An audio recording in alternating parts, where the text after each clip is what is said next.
My dad and I went to Jane Got a Gun last Saturday, and yeah, we were almost the only two people in the theater. There was only like 2 other people in the theater, besides us.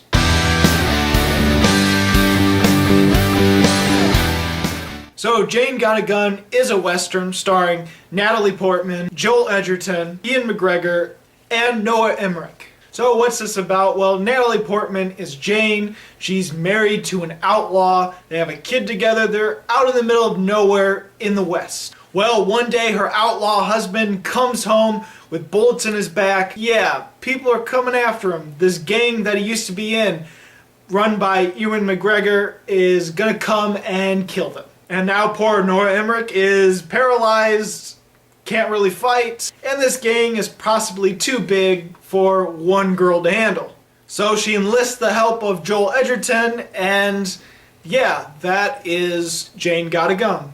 Now, personally, I liked Jane Got a Gun. I thought it was pretty good, and there was definitely elements of this film that I really enjoyed. But at the same time, I can definitely see why this movie can be disappointing to some people, especially if you have certain ideas of what this movie is about. For one, Jane Got a Gun. The title just not only deceiving, pretty bad, because, well, what do you think when you hear Jane Got a Gun? Probably an Aerosmith song. But also, maybe the title is a little deceiving because, okay, people going into this film is like, okay, this is gonna be a movie where Natalie Portman is a badass and she kills bandits. But surprisingly enough, I think this title is trying to be clever with its meaning, and that it's not really Jane got a physical weapon, a gun as in a gunman. She got a gunman because she enlists the help of Joel Edgerton. I need a gunslinger.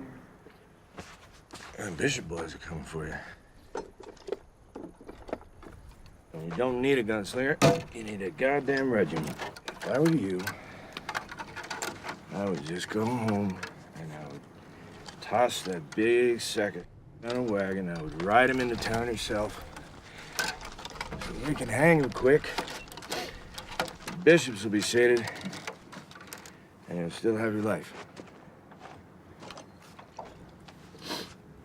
Anything else you choose to do is pure ignorance. And so Jane's character isn't as strong of a female lead as you might think. Now, I'm not going to say she's weak. Obviously, she handles herself well as well, and she helps with the firefight, and it becomes those two people against the entire gang.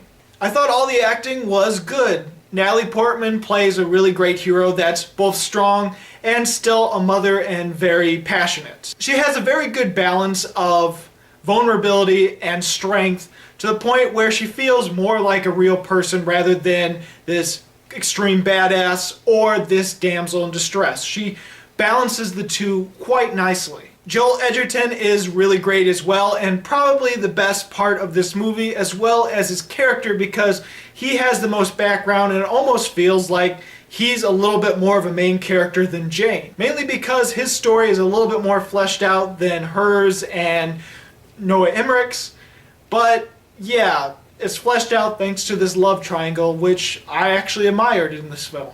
Now, Ewan McGregor, he is the main villain of this film, and while he's trying to be dastardly evil villain while having this charm that he normally has in his characters, it's really hard to consider him a villain. Like, his henchmen sometimes feel more like villains and disturbing people than he does. I think he was entertaining to watch, don't get me wrong, but I don't feel as much like he's the villain as everyone else in his gang. And quite honestly, by the end of the film, he's quite the pushover. Now, as far as the pacing goes, yeah, this is definitely going to be a slow movie to most people. And while I can understand why it is slow, and they do add things to the slow moments by having flashbacks so we can actually see the backstories. And so even though it was slow because they're waiting for these gang members to come and attack the house, and they're just preparing the house while fleshing out the backstories, there was enough interest that kept me involved with the film. It's also one of those movies that it needs a little bit more fleshing out with the characters to get the motivations, get the character development, but at the same time, if it was longer and we did get more of those stuff, it probably would be considered even slower to the people already considering it slow. I think there's just enough there for me to actually care about the character. Now, most of the gunfights really isn't anything to brag about or feel like, okay, this is why the movie is still good. Like, there are definitely some moments in the preparing of the gunfight and the initial explosion stuff that happens. Yeah, there's explosions. But then as the climax continues, it just gets a little bit more uninteresting. And there are definitely a few moments that could have been really great that do feel a little cheap in the process of just not being grand enough. Especially the moment in the brothel. There's this shootout in a brothel during the flashback scenes, and not only is it not that great action-wise, the climax of that brothel scene also ends with Natalie Portman crying, and it was a bit painful to watch, not because I was pained for the character, but pained because she doesn't do as well crying, and it almost felt laughable to me. Maybe I'm the only one, but it did feel like it was too over the top. Maybe I ultimately still like Jane Got a Gun because I saw another terrible January Western film called Diablo. The good thing about Jane Got a Gun is it doesn't have scenes like this.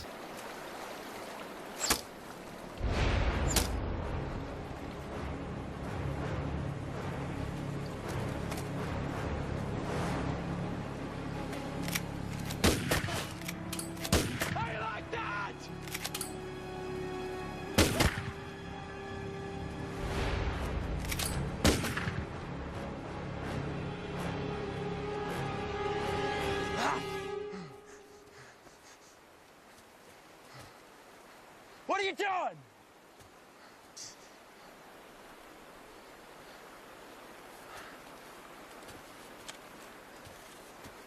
That wasn't very nice. Also, I feel that Jane Got a Gun ended a little too happily. Like, there's too good of a happy ending in it. And I'm not going to go into spoilers, but there's an aspect of the film that is kind of sad and heartbreaking, but then it turns into something happy because that certain character, well, yeah, let's just say it just ends a little too happily. Kind of would have liked seeing a little bit of sadness by the end of the film. Overall, though, I still enjoyed Jane Got a Gun. There is a little bit more that could have been done for it, but I'm going to give Jane Got a Gun 3.5 stars. So have you seen Jane Got a Gun? What did you think about it? Go ahead and comment. Anyway, as always, this is Bruce Gifford, and this was Just My Opinion.